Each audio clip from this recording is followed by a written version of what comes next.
book is revealing chilling details about how the now bankrupt Takata Corporation in Japan got away with installing defective airbags in 70 million cars in the United States. Starting in 2004, the devices used to inflate the airbag cushions started exploding in steering wheels and dashboards, shooting metal shrapnel at drivers, killing and injuring hundreds of people. An estimated 30 million vehicles never received the free replacement airbags, and those cars may still be on the road. Joining us now, automotive safety expert Jerry Cox. He's the author of Killer Airbags, the Deadly Secret That Automakers Don't Want You to Know. Jerry, welcome.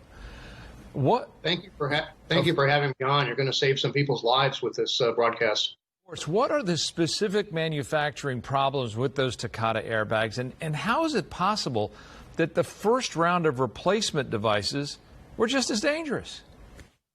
Well, the company, Takata, decided to choose the cheapest type of propellant they could possibly find.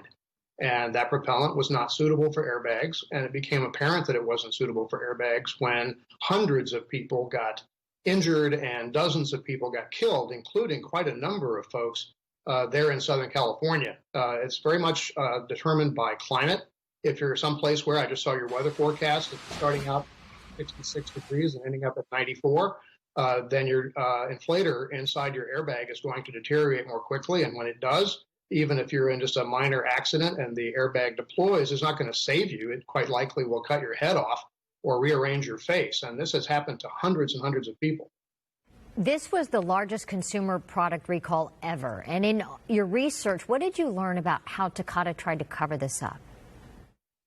Well, they just sort of pretended all along that it was a manufacturing defect. They had plenty of manufacturing errors early on because they knew nothing about explosives when they got into this business. All they knew was they were using an explosive that cost 10% as much as what other airbag manufacturers were using, and they were selling them faster than they could make them.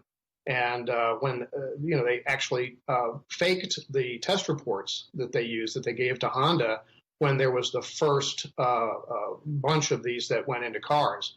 So they just, flat out lied about the reliability of the explosive. And anytime anything went wrong, they pretended that it was because of some manufacturing error. And they had about 45 different manufacturing errors that they could point to, and they kept limiting the recalls. The original recall was only a couple 100,000 cars. And there was absolutely nothing different about those versus the other 70 million cars worth of airbag inflators that were installed. I remember, Jerry, reporting over a number of years, recall after recall, different manufacturers. What are the models of the vehicles that are involved in these recalls? And why is it that we still have 30 million of these on the roads? Why didn't the drivers get the proper replacements? Well, first of all, it would be easier to tell you what cars are not affected by this. But there are currently more than 12 million cars that are currently under recall, where people supposedly have received notices and have been warned about this, that have not been fixed. And of those 12 million, 6 million of them are in the highest priority categories. They're the ones most likely to blow your head off if your airbag deploys. And the government promised back in 2015 that by 2017, they would get to a 100% repair rate on those first three priority groups. These are airbags that have been recalled, in some cases, 12 years ago, that are still out there in people's cars. And like I said, there are 6 million in that category, and another 6 million that are, we sort of go from the ones where the pin's already been pulled to the ones where the pin is about to get pulled.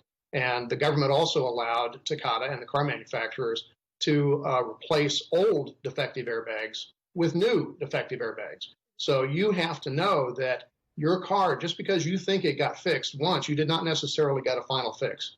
And if you didn't, then you are facing the prospect of having your face rearranged. And if you look at killerairbags.com, at the website for the book, you'll have a chance to see a number of things, one of which is the impact that this has had on people, and also a couple of different options you have in order to figure out whether your car is still at risk. And one of them is to go to a website that the government put up where you can type in your VIN, which you can find 3 or 4 different places on your car, also on your insurance card.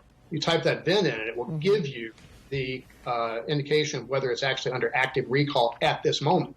You'll have to check later on. There's also an iPhone app, and you can get that also at killerairbags.com. You can find that app and just take a picture of your license plate or your cousin's license plate or your friend's license plate, and it will automatically pull up the VIN and run it through the system, which is a pretty easy way to go about doing it. I've done that in parking lots, student parking lots, because a lot of people put their kids in these older cars. And with the kids in the older cars, nobody's really paying that much attention to the recall notices. And if they bought it used, the recall notice didn't go to them. It went to the person who bought the car in the first place.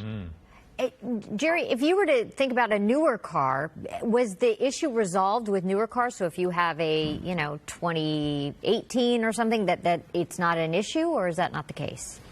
No, it is still an issue because the government back in 2015 really did Takata a big favor in allowing them not to recall 30 million cars that have these ammonium nitrate, as the chemical I've been talking about.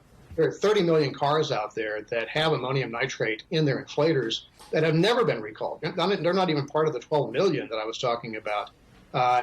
So your car very easily could have one of those. And in time, there probably will be recall notices going out. But what the manufacturers are counting on is that those will go to people who don't own the car anymore, and they won't have to fix them, because we're talking billions of dollars here to repair it. And the industry is doing everything they can possibly do to avoid having to do it. I will say that Honda really has gotten religion on this, because so many of the people who were killed were driving their cars.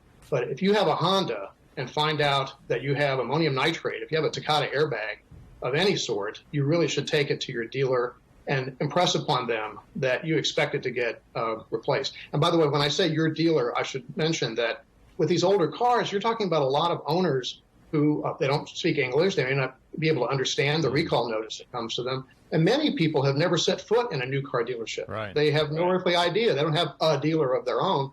But any Honda dealer, if you have a Honda and a Takata airbag in it, any Honda dealer that you can find is obligated to replace it for you for free. All right. So these are easy to find, easy to fix. Yeah. The book is titled Killer Airbags. Once again, to search for your VIN number and check a car's recall status, you can go to killerairbags.com. Jerry, thank you very much, sir. Still ahead this